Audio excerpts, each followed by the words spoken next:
Welcome to the French Drainman channel. I'm your host, Robert Sherwood.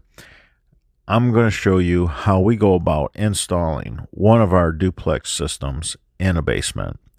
It's really difficult to get video footage because there's very little room in these furnace rooms, mechanical areas, whether it's under a home in a crawl space or in a back room in a basement. But I'm going to do my best with some footage that I have. Let's take you through the job. All right, we're going to replace this backup. They no longer need it. It used to run the backup sump when power would go out for 18 hours. Two large deep cell batteries on a trickle charger. This is a standard sump pit. They're 18 inches in diameter, 24 inches deep. There's two sump pumps in here, the backup and the primary. We're going to put in a chambered sump pump basin. We're going to bust the concrete out, and we're going to make that our primary basin. That's going to be the one, and I'll explain as we go through this process why that's going to be the primary pump. The secondary pump is going to go in the existing sump pit. So I'll take you guys through a series on how to do this. This will cut down how much your sump pump runs, and I'll explain all those benefits.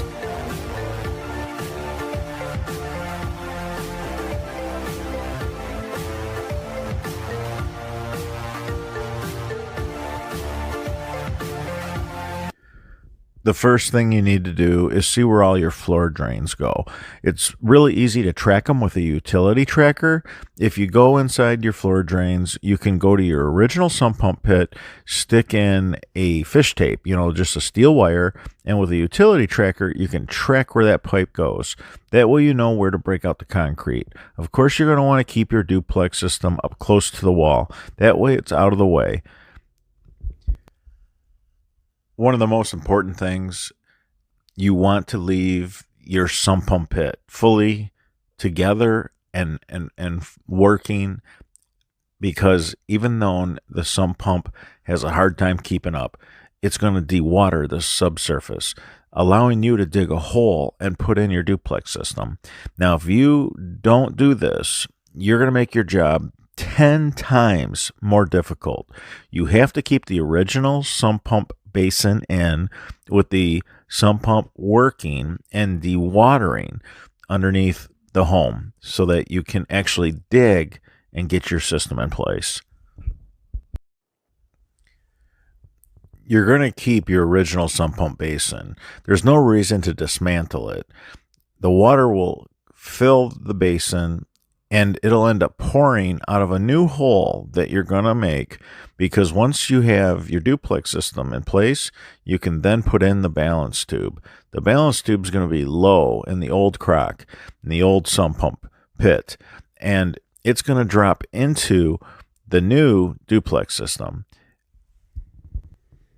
I recommend removing all shelving and anything in the work area. We had a lot in this furnace room, this mechanical area, this one room with all the mechanicals. We had a difficult time because there was some shelving that was fastened right to the concrete basement wall. So I really encourage removing anything on the floor, and if there's some shelving that is removable, get it out of your way. So what I'm showing you is the balance tube. The balance tube, we take a hole saw, and then we put in one of our compression fittings, our rubber compression fittings. And then we take some 4-inch SDR 35 PVC, that balance tube connected to our duplex system, and it connected into the old sump pump basin. So you want the rubber grommet on both units, both the old sump pump basin and the new sump pump basin, the duplex. That way you don't have any migration of soil underneath the floor, and you're not pumping out and creating a hollow spot where the concrete is. I've seen it many times where contractors didn't have a good fit, and the sump pump would actually pump dirt from out from underneath the concrete and create big voids in the underneath the floor. And this will be a problem. One day you're going to end up with a big cracked area and possibly even the floor drop on you. So really take those compression, fittings, those rubber seals, those gaskets around the SDR, PVC, Schedule 35. Take that serious. Make sure to use those when you put in your balance tube. So we put on our balance tube, and this is already filling up with water. We had one of the pipes that ran underneath the floor actually was right in the path of where we wanted to put the duplex system. If you can, it's always so much easier to install the duplex system indoors if you can avoid coming across one of those pipes underneath the concrete floor. If you can find a place to set your duplex system and avoid having to redo any of the plumbing underneath the floor, it's going to reduce headache and it's going to make the install 10 times easier. Another thing to consider is you're dropping in a fully assembled unit where you watched us through this video literally build a unit indoors in the house there. We just built it, where we actually do all the plumbing and everything and ship it right to your door. So all you have to do is the excavation and get it in place.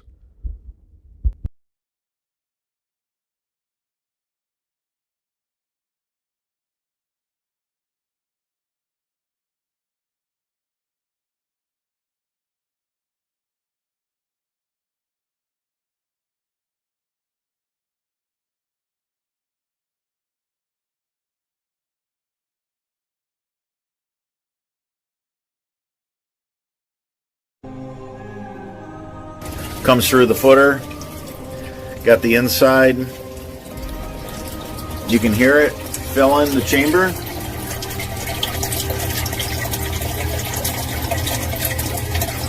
A lot of water pouring in here, a lot of water.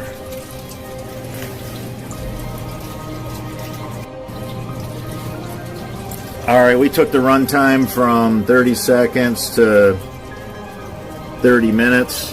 Can you just hear it? Filling up. Got the outside drain tile tied in. That's the footer. You go through the footer. Inside drain tiles tied in.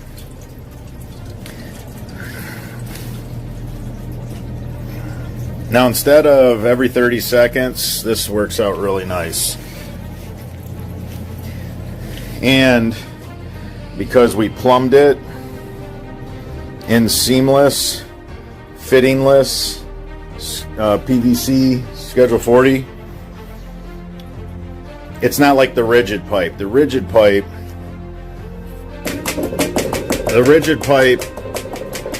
it literally just resonates. I mean, listen how silent that is. It's on.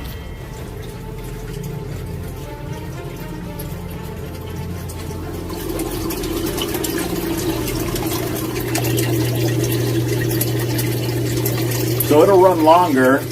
That's what it's supposed to do. It's going to run longer.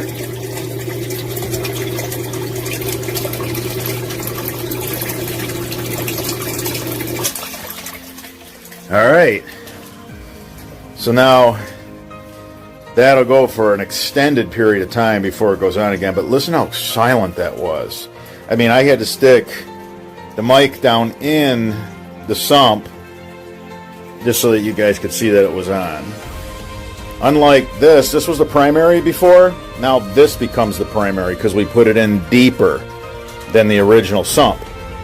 The original sump is now a secondary. So if the day ever comes, say 15 years from now, and that brand new Liberty sump pump finally gives it up, this will start running. That's how this is set up. We're connected.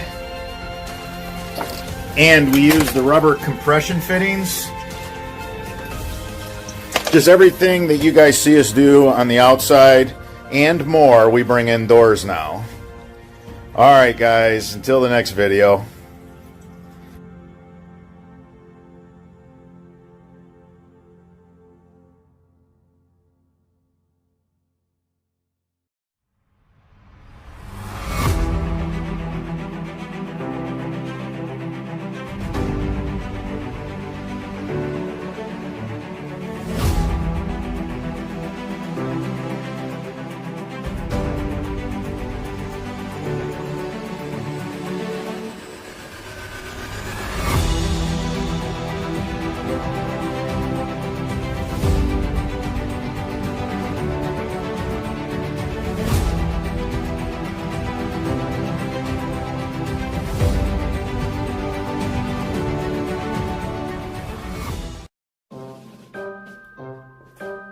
Have you ever really looked at an indoor sump pump basin?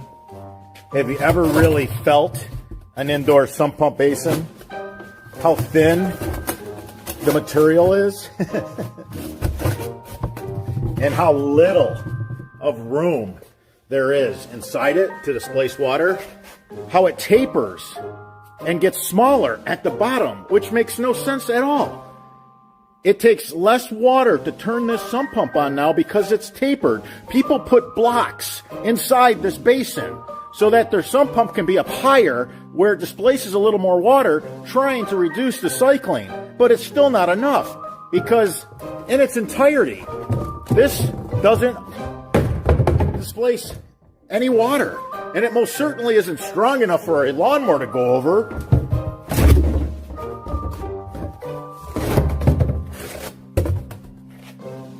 All right, guys, after all that, how can you extend the life of your sump pump? How can you build an outdoor storm system that handles the kind of rain that comes off your roof, comes off your driveway, comes off your yard? This cycling that wears out sump pumps, 99 out of 100 are worn out at the switch. 99 out of 100 sump pump failures are due to the frequent on-off. The short cycling of a sump pump. This is the death of a sump pump right here. Short cycling. What do you do to improve that? You build a chamber. You build a chamber that's extremely long. You build a chamber that will displace a lot of water. You build that chamber to have a lot of inlet so it can draw in all the water. Because you're going to run dual pumps, and to keep up with those dual pumps, you're going to need all that inlet. We got sump viewers so you don't have to pop the hood to see what's going on. Half-inch inlets throughout. And you want to know what it's made out of? Culvert pipe. The same material that giant tractors, think about the equipment, the giant agricultural equipment that runs over Baughman dual wall culvert pipe. That's what we build our duplex systems out of. This is hurricane proof.